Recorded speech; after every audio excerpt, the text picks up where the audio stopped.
He was a mob boss with two faces, a loving father at the dinner table, a ruthless predator on the streets. Behind the suburban calm of New Jersey, he built an empire of fear and respect. To his neighbors, he was just another family man. To his enemies, he was the last face they ever saw. This is the story of the man who lived in two worlds and lost them both. Vincent Palermo was not born into the kind of power he would later wield. He came into the world in 1944 in New Jersey, the son of Italian-American parents who, like so many others, came to the United States chasing stability and opportunity. His early years were nothing unusual: working-class surroundings, a neighborhood where hard work was celebrated, but where the whispers of the mob could be heard just as loudly as the hum of factories and corner shops. In New Jersey during those decades, the mob wasn't an invisible force. It was everywhere. In the bars, in the union halls, in the construction companies that seemed to spring up overnight.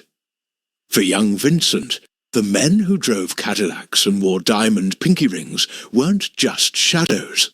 They were icons. He didn't start his life as a soldier of crime. Like many men of his generation, he dabbled in legitimate businesses, learning the rhythm of work and survival. But legitimate opportunities could only stretch so far, and in a world where shortcuts led to quicker wealth and quicker respect, Palermo found himself circling closer to the orbit of men who could offer him more than a paycheck. He married early, settled in a quiet home, and tried to present the image of a conventional husband. But beneath the surface, his appetite for more, the respect, the authority, the untouchable aura, pulled him toward organized crime. The De Cavalcante crime family, often called the real-life Sopranos, had long operated in the shadow of New York's five families. They weren't as famous as the Gambinos or the Genoveses, but they were real players in New Jersey. They controlled gambling rackets, labor unions, loan sharking, and construction, all while keeping one eye on their powerful New York neighbors and another on law enforcement. For a young, ambitious man like Palermo, the De Cavalcantes represented both danger and opportunity. His entrance into the family wasn't marked by sudden bursts of violence. Palermo was no wild thug gunning for reputation. He was smarter than that. He understood that leadership required patience, charm, and the ability to make men feel both loyal and afraid. He worked his way into their trust slowly, taking on low-level jobs, running errands, collecting money, and learning the codes of silence and respect that governed mob life. He had the patience of a man who knew the value of biding his time.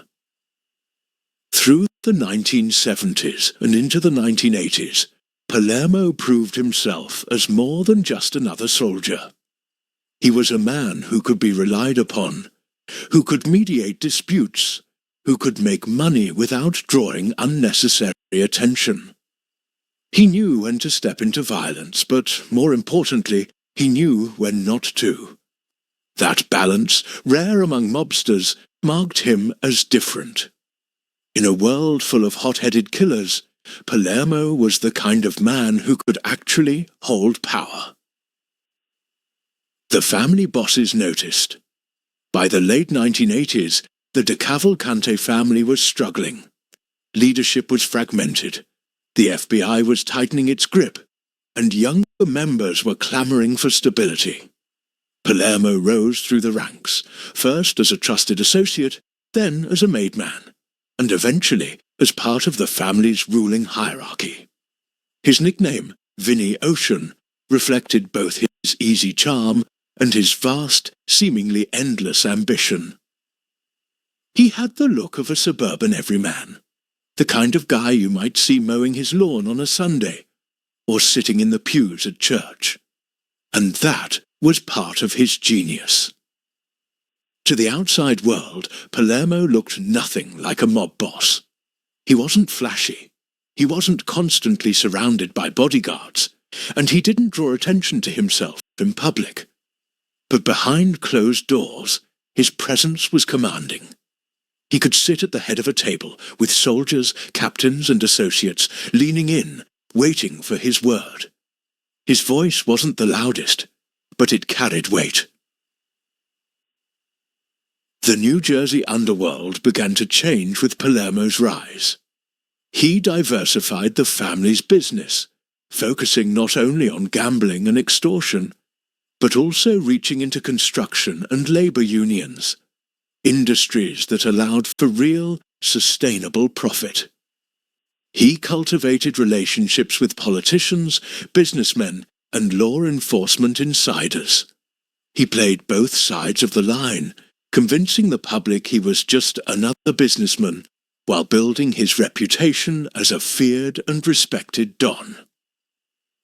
In the late 1980s and early 1990s, Vincent Palermo's name was whispered in the same breath as other East Coast mob leaders. While the New York families still looked down on New Jersey's DeCavalcantes as second-class citizens in the Mafia world, Palermo began to change that perception. Under his influence, the family stabilized, regained some of its lost respect, and carved out a territory that rivaled their more famous neighbors. Palermo himself was viewed not just as a capable boss, but as someone who could bring a fractured family into a new era. And yet, even as he grew in power, he never lost the double life.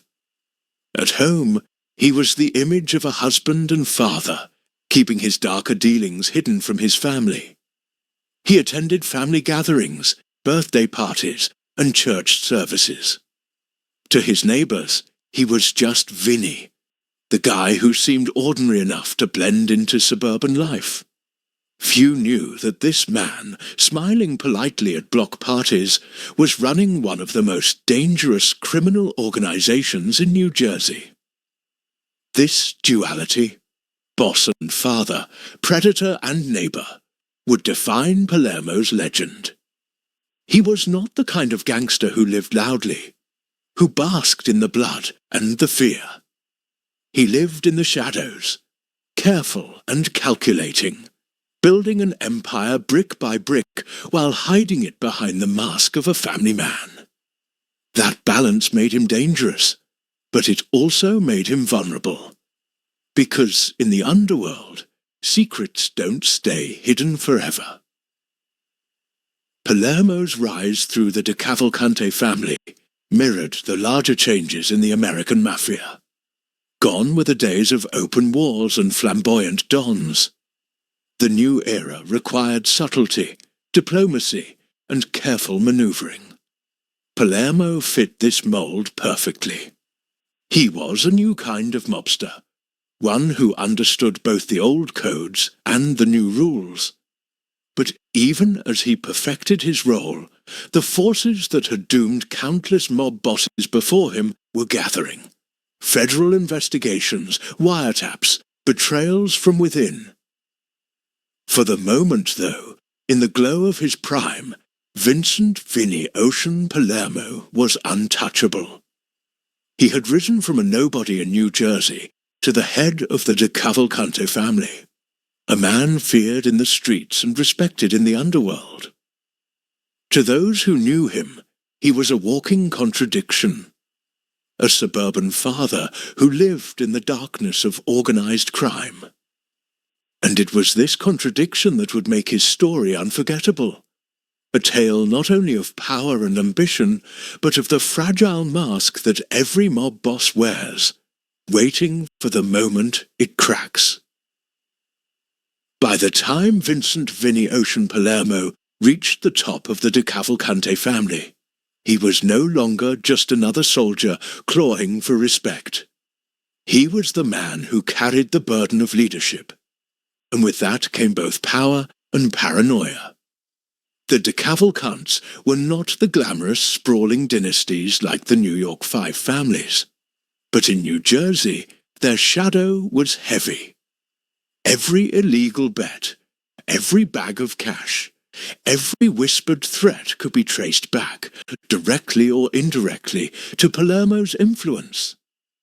He had become the architect of their survival, and he intended to run his family not like a relic of the past, but like a modern organization, cold, calculating, and adaptable.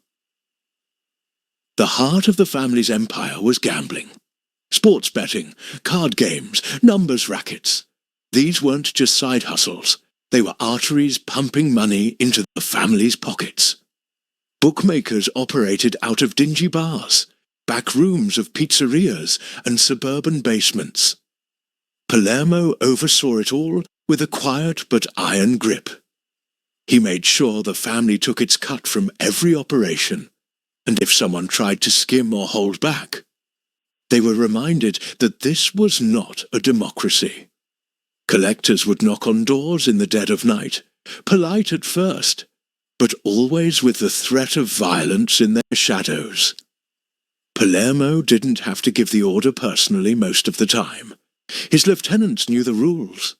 Money flowed upward, respect flowed downward. But gambling wasn't enough to build an empire. Palermo saw bigger opportunities. He expanded into racketeering, targeting industries where unions and contractors could be bent to the family's will. Construction was a goldmine. With control over labor unions, no building went up in New Jersey without Palermo's blessing. Contractors who wanted to avoid delays, sabotage, or accidents learned quickly that paying tribute was the cost of doing business. If a company resisted, trucks might get vandalized, equipment stolen, or workers suddenly refusing to show up on site. But if they cooperated, things ran smoothly. On schedule, on budget, no problems. Palermo turned intimidation into a form of business insurance, and the money poured in steadily. He also moved into loan sharking, one of the Mafia's oldest and most reliable rackets. Desperate businessmen, gamblers, or struggling workers would turn to Palermo's men when the banks turned them away. They would get their money fast, but the interest was suffocating. Miss a payment, and you weren't just dealing with debt collectors. You were dealing with men who could make you disappear. Palermo's crew was careful, though. Violence was always a last resort. He preferred debtors alive and paying, rather than dead and useless. This was part of his modern style. He understood that blood on the streets brought heat from the FBI, and heat was the one thing he couldn't afford.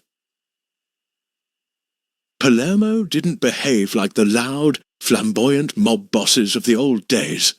He wasn't John Gotti, parading around in silk suits, grinning for cameras, daring law enforcement to come after him. Instead, he kept a low profile. He dressed modestly, lived in a suburban home, and tried to blend into the role of a businessman and family man. This image wasn't just for show. It was his shield. While New York bosses were constantly hounded by the media, Palermo operated in relative obscurity, which allowed him to run his crew with less interference. He cultivated the image of a calm, reasonable man, someone who could negotiate instead of explode, but beneath that calm exterior was a core of steel. The men under him respected that balance. They knew Palermo wasn't afraid of violence when it was necessary, but he wasn't reckless. If someone needed to be silenced, Palermo would make sure it was done cleanly, quietly, and without drawing attention. He saw himself less as a gangster, and more as a CEO of a criminal enterprise. Meetings weren't just strategy sessions. They were boardroom discussions, where money, influence, and control were the only metrics that mattered. His captains reported to him like department heads, updating him on cash flow, disputes, and threats. Palermo listened carefully, weighed every option, and then made decisions that rippled through the family.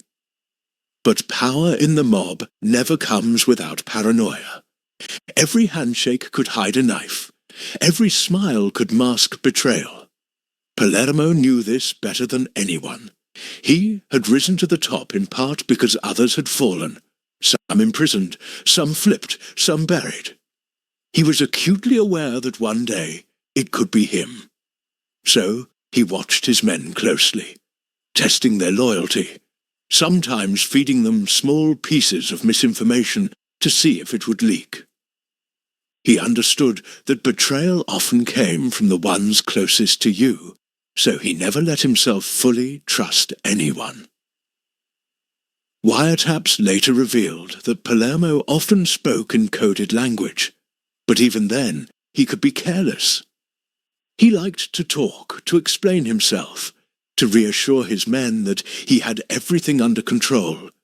It was part of his personality, the suburban father who couldn't help but explain things in detail. But this very trait, this need to control the narrative, became a liability. The FBI was listening, and every word he spoke was another brick in the case being built against him. Still, within the family, his style inspired confidence. He wasn't the kind of boss who barked orders blindly. He explained his reasoning, making his soldiers feel like they were part of something larger, something structured. Stories circulated about how he handled disputes. If two soldiers clashed over territory or money, Palermo didn't immediately demand blood. Instead, he sat them down, listened to both sides, and rendered a judgment like a patient judge. Sometimes he'd split the profits differently. Sometimes he'd side with one man completely. But either way, his decision was final. Men walked away grumbling, but they obeyed. That ability to command without constant violence was rare, and it kept his family from spiraling into chaos. Still, there were moments when his mask slipped. Paranoia gnawed at him. He worried about the FBI, about informants, about the possibility that his own captains could be plotting behind his back. At home, this anxiety leaked out. He became increasingly withdrawn, sometimes snapping at his family, other times brooding silently. The pressure of running a criminal empire while keeping up the facade of suburban normalcy was immense. He knew the law was circling, he knew betrayal was inevitable, and yet he carried on as though nothing could touch him. In the shadows of New Jersey, Palermo's legend grew. To some, he was a visionary, modern, disciplined, a mob boss who treated organized crime like a business empire. To others, he was simply another predator, hiding behind a mask of normalcy while bleeding communities dry. But whether loved or feared, respected or despised, there was no denying that Palermo had mastered the delicate art of leading a crime family in an era where the old Mafia codes were crumbling. He knew the world was changing. Law enforcement had gotten smarter. Technology made secrecy harder, and loyalty wasn't what it used to be. But Palermo adapted, shifting strategies, tightening his grip, and demanding discipline from his men. He believed he could outrun the fate of other mob bosses who had fallen before him. For a time it seemed he might be right. The family was strong, the money was steady, and his enemies were silent. But beneath the calm surface, cracks were forming. The paranoia, the constant fear of betrayal, the whispers of discontent among his crew, all of it was gathering like a storm. And in the world of organized crime, Storms always break with blood, betrayal, or prison bars. Palermo's reign was secure for now, but the seeds of his downfall had already been planted. He was running the family like a modern boss, but in the Mafia, modernity could never erase the oldest truth of all. Every boss eventually falls. Vincent Palermo's empire wasn't built only on gambling, construction rackets, and quiet violence. His greatest act of theatre was the life he played outside of the mob, the role of a suburban father, husband, and neighbour. To those who lived near him, he wasn't a mob boss. He was just Vinny, the man who waved from his driveway, who took his kids to school, who smiled politely at church on Sundays. His double life was his greatest disguise, and it worked so well that most who lived near him couldn't reconcile the image of the man at home with the whispers of the man who ruled the De Cavalcante family. But living two lives is never simple. At the dinner table, his children saw a father who asked about homework, who encouraged them, who sometimes cracked jokes. To them, he was not the architect of rackets and extortion. He was Dad. Yet, even in those moments of normalcy, the shadow of the other world hovered. Sometimes he'd get up from dinner to take a phone call, lowering his voice in the next room. Sometimes his temper would snap. A sudden burst of anger over something small, leaving the family unsettled. And sometimes, in the quiet of the night, he would pace, lost in thought, his mind consumed by problems he could never share with them. Palermo knew the dangers of his work. He knew that one wrong move, one federal investigation, one betrayal from within could bring everything crashing down. That paranoia began to eat away at him. He wasn't alone in this. Many mobsters carried the same anxiety, but they buried it deep, presenting only toughness to the outside world. Some of them quietly saw psychiatrists sneaking into offices under fake names, desperate to ease the weight of leading double lives.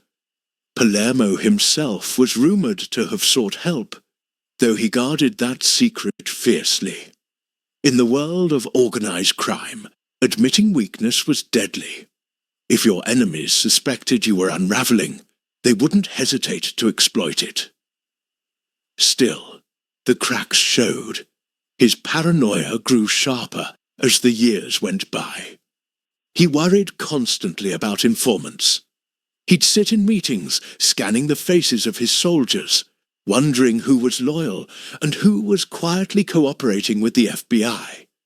He suspected wires everywhere, in cars, in restaurants, even in the homes of men he trusted. He became careful with his words, speaking in half-phrases, coded language and vague metaphors. But sometimes the mask slipped.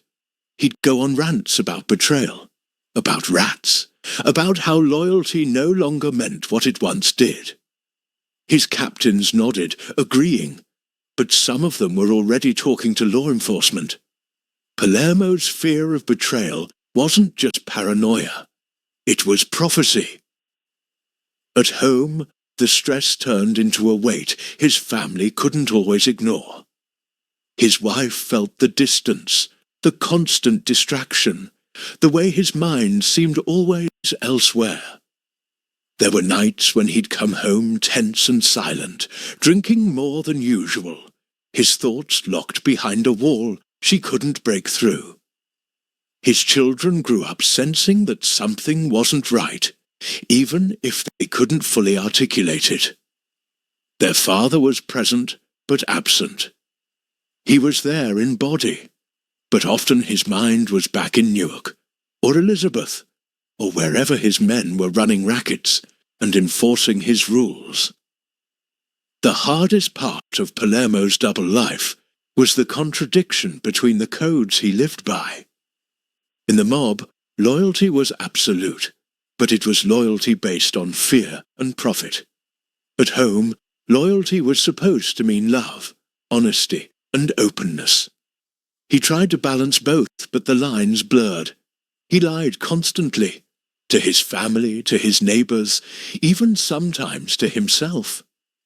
When his wife asked about where the money came from, he would shrug it off as business.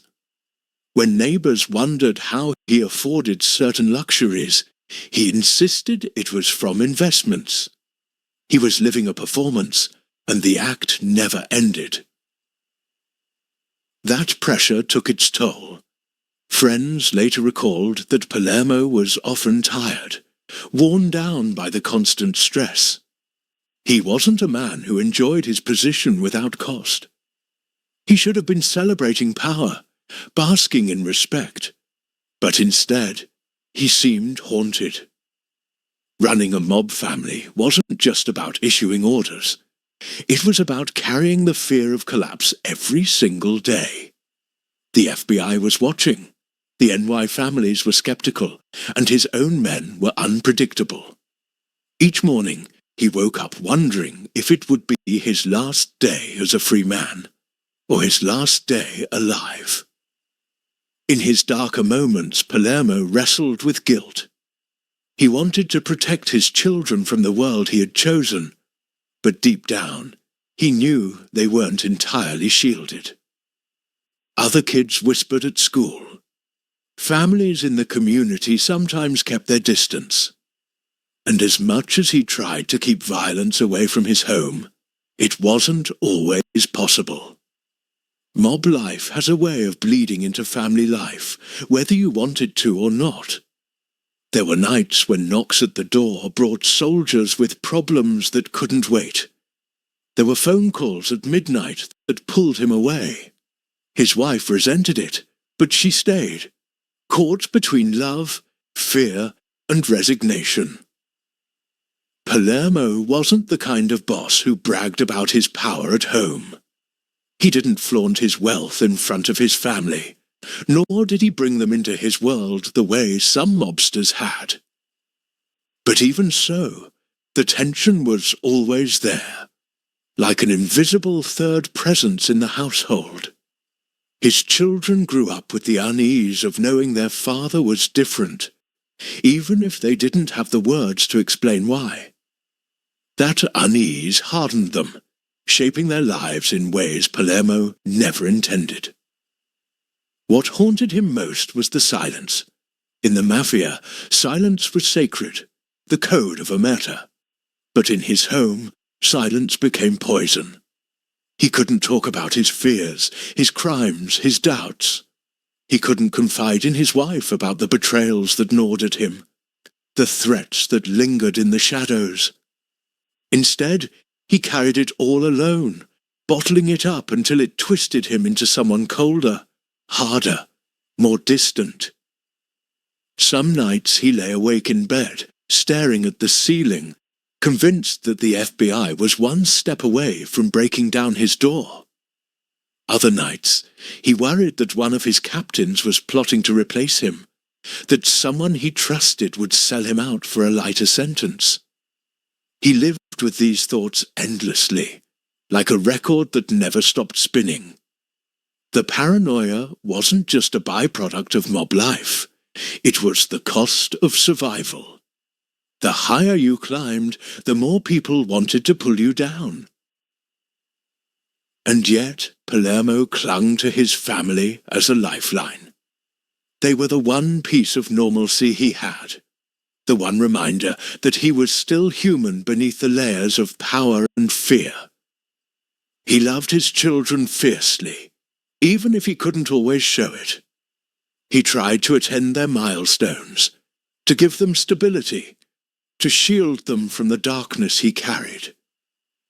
For a while, he convinced himself that he could manage both worlds, that he could be both the ruthless boss and the caring father. But the truth was crueler. The deeper he sank into the mob, the further he drifted from the man his family needed him to be. The clash of these two identities tore at him. In the mob, he was decisive, commanding, feared. At home, he was often indecisive, distant, emotionally fragile. The contrast was striking, and it wore him down. He couldn't escape the feeling that he was living two lives that could never truly coexist. Eventually, one life would destroy the other. Either his mob world would collapse and drag his family into shame, or his family would crumble under the weight of secrets and lies. It was a trap with no exit. In private moments, Palermo sometimes dreamed of walking away, of leaving it all behind, disappearing into anonymity, living quietly with his wife and children far from New Jersey. But dreams were dangerous in the Mafia. No boss simply walked away. You either died in power, died in prison, or, in the rarest cases, flipped and lived as a ghost under witness protection. Palermo didn't yet know which fate awaited him, but he sensed it was closing in. The double life that had once protected him was now suffocating him. His role as a family man clashed constantly with the reality of being a mob boss, and no matter how hard he tried, he couldn't keep the two worlds separate.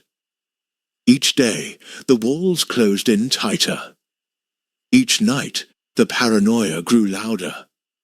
And through it all, the people who loved him most were left in the shadows, living with a man who was there and not there, present and absent, father and stranger.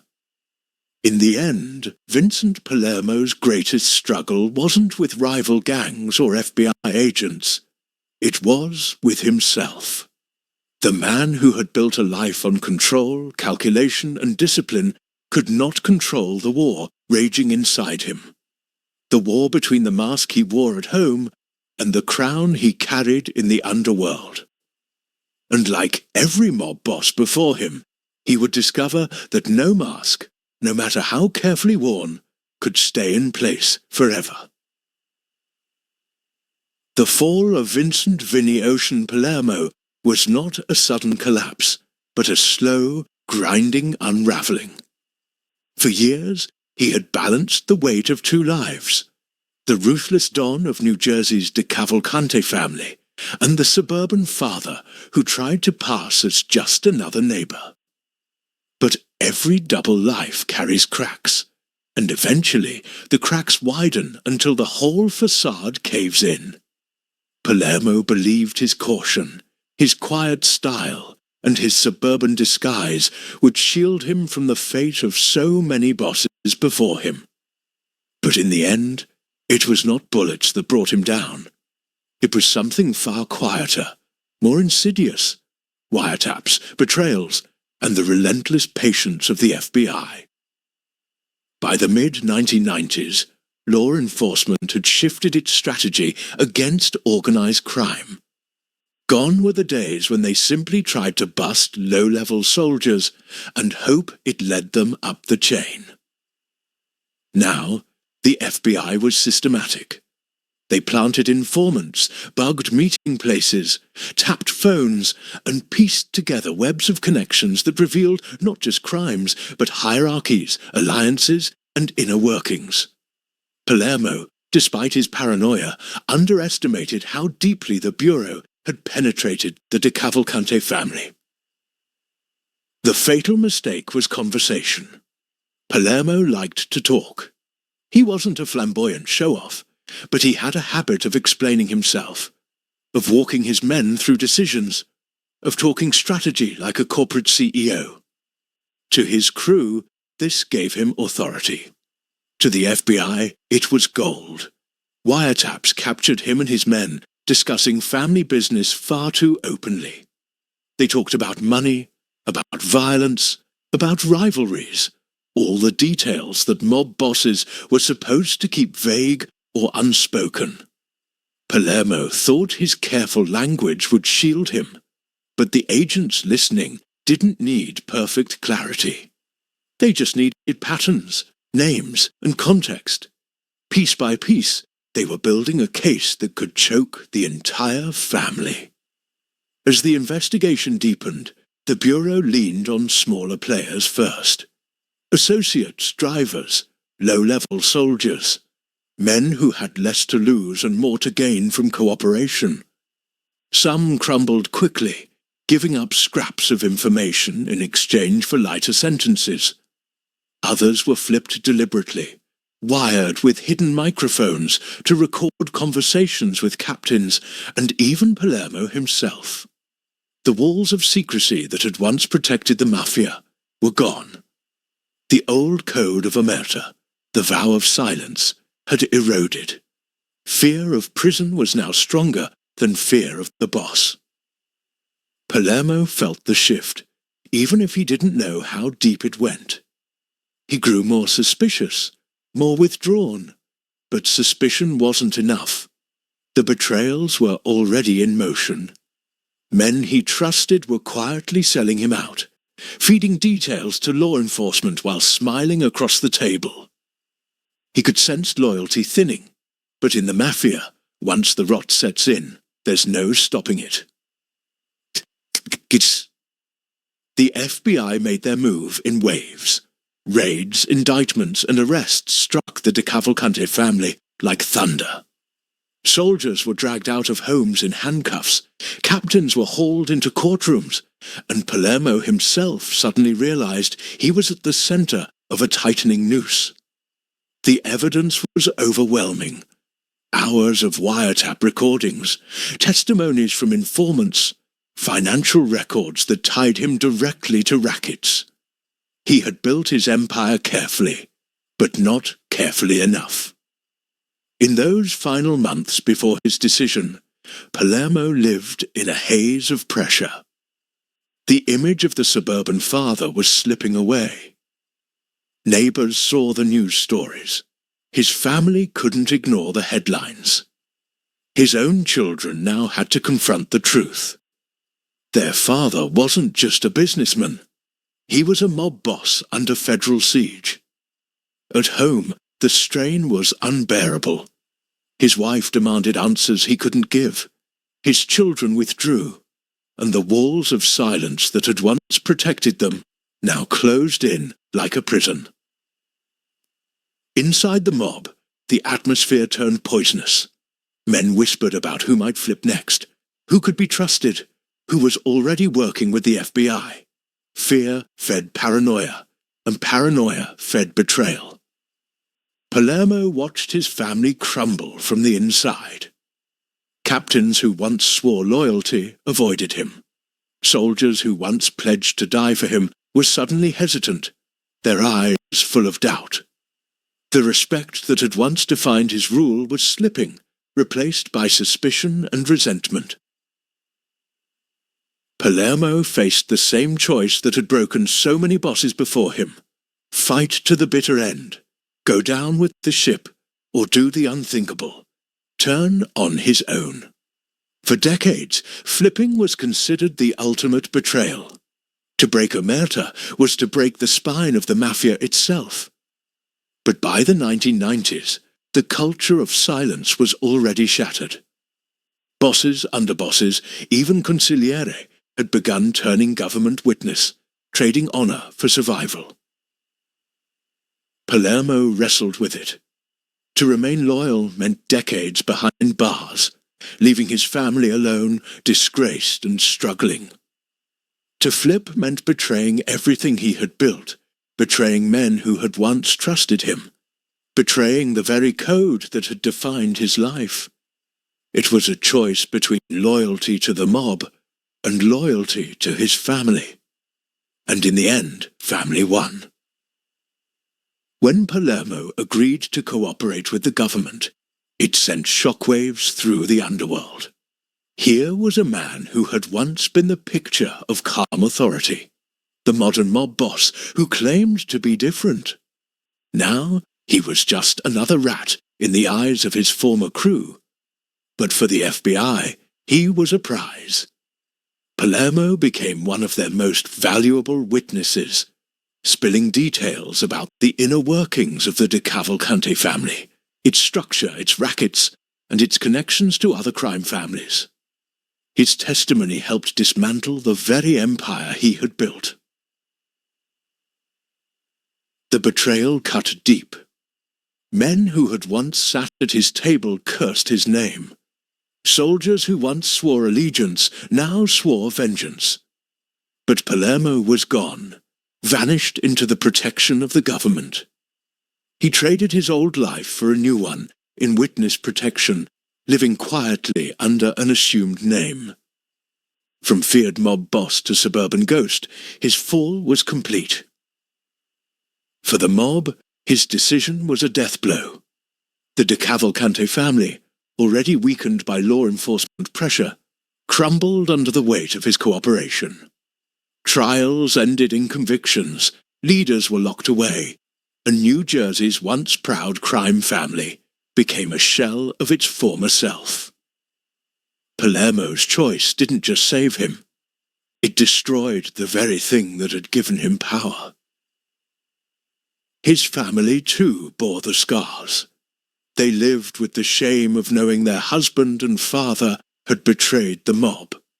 In that world, betrayal is worse than death. For Palermo's children, the double life they had grown up with ended in the most public exposure possible. The father who once waved from the driveway was now forever remembered as the mob boss who flipped. In the end, the fall of Vincent "Vinny Ocean" Palermo was not a story of violent assassination or dramatic shootouts.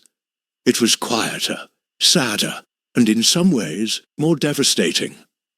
It was the story of a man who built power through calculation and caution, only to be undone by the very systems he thought he could outsmart. It was the story of betrayal. Betrayal by his men. Betrayal by himself. Betrayal of the code that had once bound him. And it was the story of irony.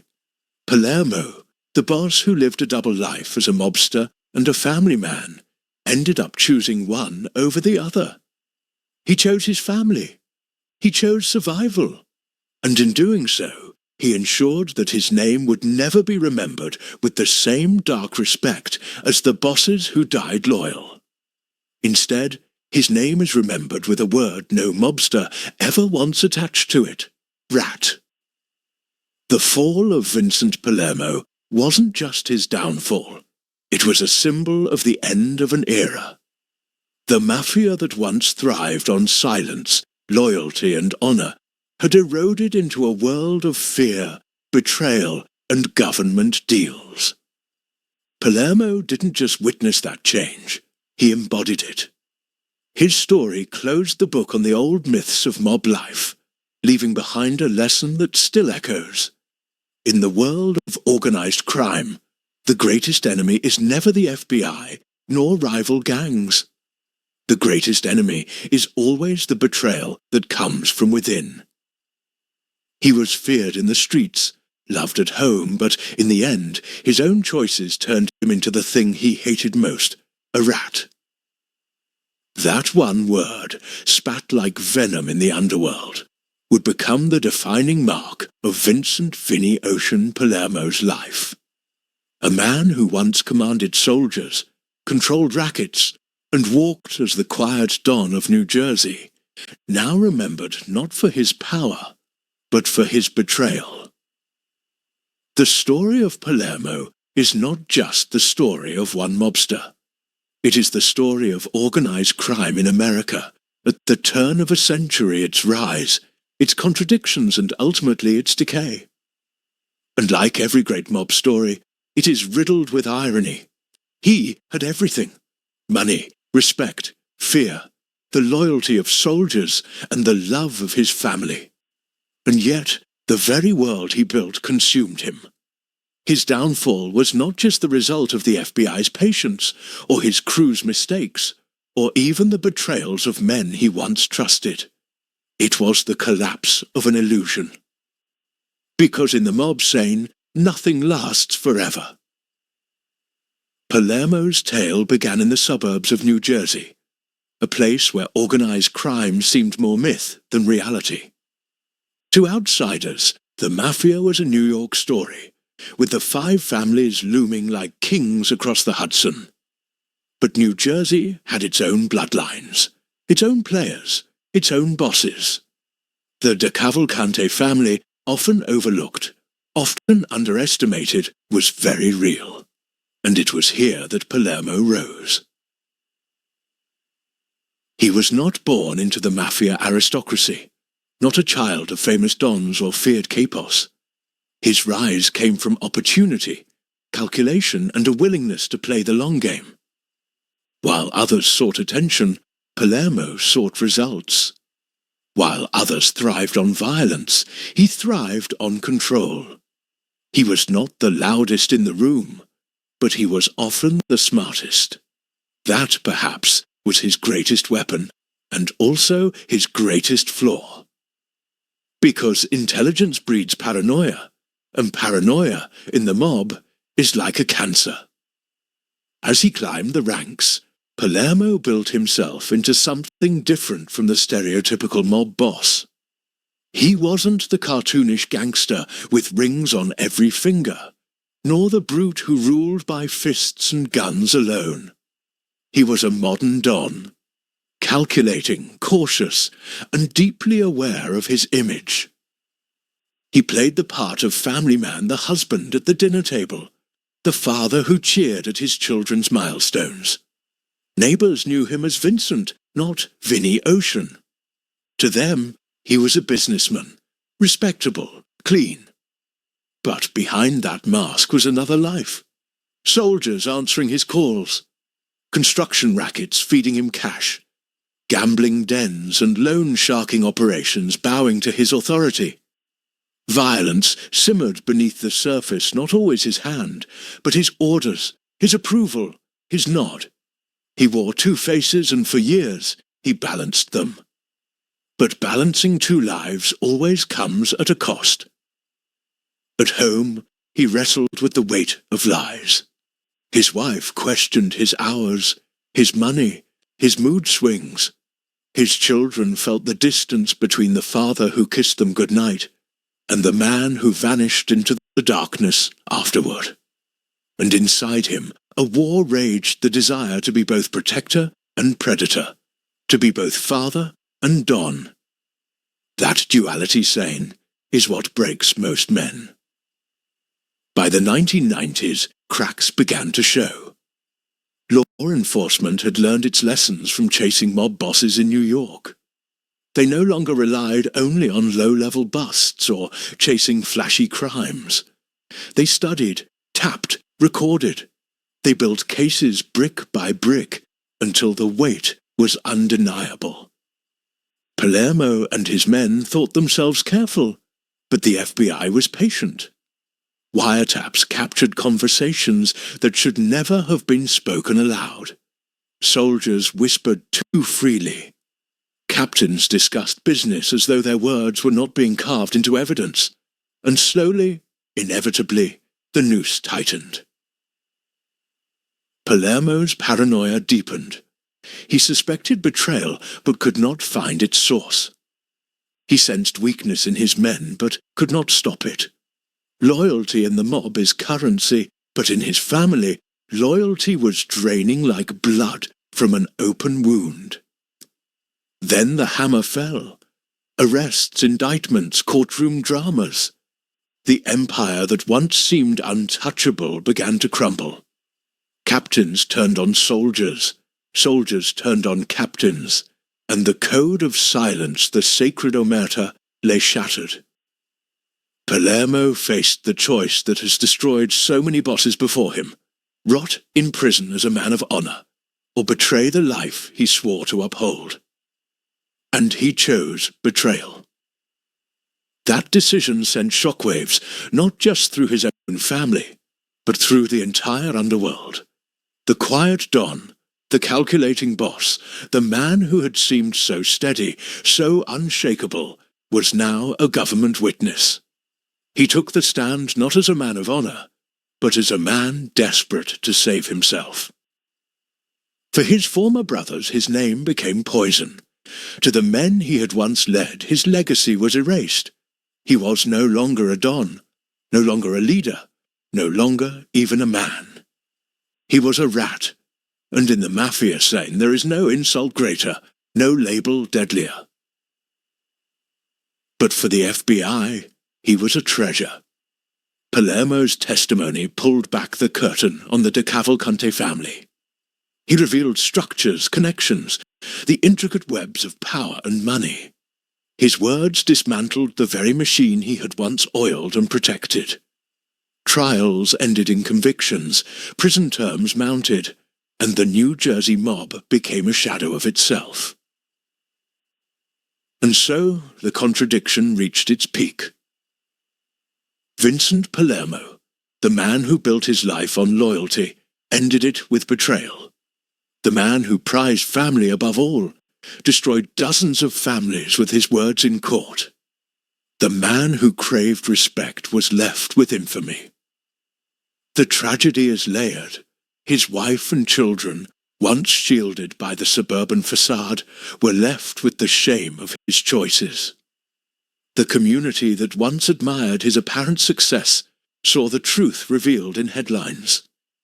His crew, his soldiers, the very men who risked their lives for him, cursed his name. And he himself, the boss who once ruled New Jersey, vanished into witness protection, living under an assumed name, haunted by ghosts of loyalty and betrayal. It is not the story of a glorious death, not the story of a man shot in the street, or buried in the woods, or remembered with whispered respect. It is the quieter story of erasure, a man who betrayed so much that his only survival was to disappear. What does it mean? Palermo's story is not just personal, it is symbolic. It marks the end of an era in organized crime.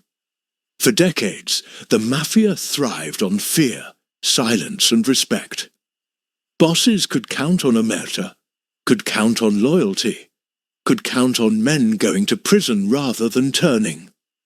But by the time Palermo flipped, that era was already over. Fear no longer kept men quiet. Prison time weighed heavier than bullets, and the FBI knew how to exploit it. The Mafia's great weakness was never law enforcement, nor rival families. Its weakness was always itself, and Palermo's decision proved it. So saying, when we look back on Vincent "Vinny Ocean" Palermo, what do we see? We see a man who lived two lives and lost them both. We see a boss who commanded fear, but drowned in paranoia. We see a father who loved his children, but destroyed their name. We see a don who craved loyalty, but died a traitor. And most of all, we see the truth of organized crime, that it promises power, but delivers ruin. The streets may have feared him, his family may have loved him, but in the end, history remembers him not as a don, not as a legend, not as a man of honor. It remembers him as the one thing no mobster ever wants to be, a rat. Final moral. In the world of organized crime scene, loyalty lasts only as long as fear. When the fear fades, betrayal remains. And the mob, for all its myths and legends, is built not on brotherhood, but on the quiet certainty that one day someone you trust will be the one to put you in the ground, or worse, in the witness stand. That is the real story of Vincent Palermo. Not the myth, not the legend, but the man who proved that the Mafia's deadliest enemy was always itself.